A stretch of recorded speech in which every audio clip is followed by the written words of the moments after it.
बंधू आणि भगिनींनो, मी आज तुमच्यासाठी एक नवीन सुविचार व विचार घेऊन आलेलो आहे. तो सुविचार व विचार पूर्णतः ऐकावा, आवडल्यास लाईक करावा, शेअर करावा आणि माझ्या अनमोल विचार मंच या यूट्यूब चॅनलला, फेसबुक पेजला व इंस्टाग्राम आय डीला सबस्क्राईब सुद्धा करावा. बंधू आणि भगिनींनो, स्वप्न पाहणे सोपे असते, पण ते स्वप्न प्रत्यक्षात उतरवणे फार अवघड असते.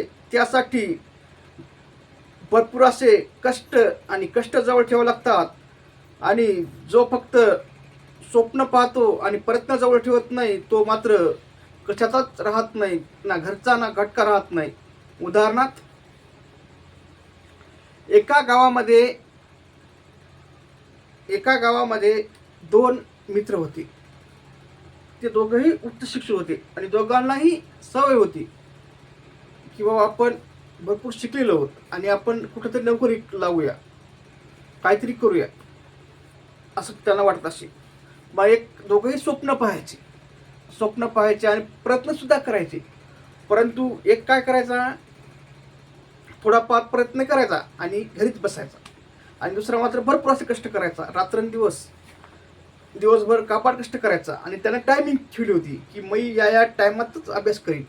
म्हणजे तो 10 वाजता कामाला जायचा. कोणतेही गरिबी होते असल्यामुळं 10 वाजता कामाला जायचा आणि रात्री 5-4 वाजेपर्यंत काम करायचं. आणि नंतर जेवण झाल्यानंतर मित्रमंडळी त्याच्यात न बसता ते 7 वाजतापासून तर रात्रीच्या 10 वाजेपर्यंत अभ्यास करायचा. एक मात्र तसं न करता हलगोन दिवसभर कामही करायचं आणि थोडाफार अभ्यास करायचा.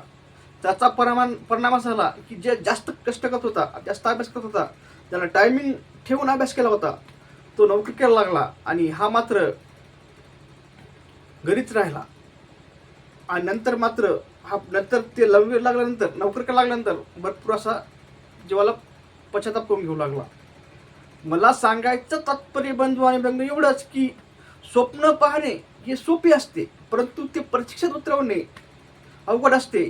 त्यासाठी कष्ट जवळ ठेवावे लागतात बंधूंनो. म्हणून तुम्ही तुमच्या जीवनात जे स्वप्न ठेवले आहेत, म्हणजे ध्येय ठेवलेलं आहे, ते साकार करण्यासाठी भरपूर असे कष्ट ठेवा. तेव्हाच तुम्ही जे ठरवलेलं आहे ते मिळू शकतं. नसता त्याच्यात सुद्धा तुम्हाला अपयश येऊ शकतं. एवढं ठीक आहे सर्वांनो. माझा व्हिडिओ आवडल्यास लाईक करा, शेअर करा आणि सबस्क्राईब करा. असं वाटतं तुमच्या कामाचं नाही तर तुमच्या मित्राच्या, मैत्रिणीच्या, नातेवाईकाच्या कोणत्या तरी काम करत असेल त्यांना तो शेअर करा आणि त्यांना सुद्धा लाईक आणि सबस्क्राईब करा सांगा. म्हणजे असेच चांगले व्हिडिओ तुमच्यापर्यंत आले, त्यांच्यापर्यंत जातील आणि भविष्यात कुठं ना कुठं माझा व्हिडिओ तुमच्या आणि त्यांच्या सुद्धा कामा पडेल. म्हणून तुम्हाला पुन्हा एकदा सर्वांना विनंती करतो की माझ्या अनमोल विचार मंच या यूट्यूब चॅनलला, फेसबुक पेजला व इंस्टाग्राम आय डीला सबस्क्राईब करावं. एवढं ठीक आहे सर्वांनो. धन्यवाद पूर्ण ऐकल्याबद्दल.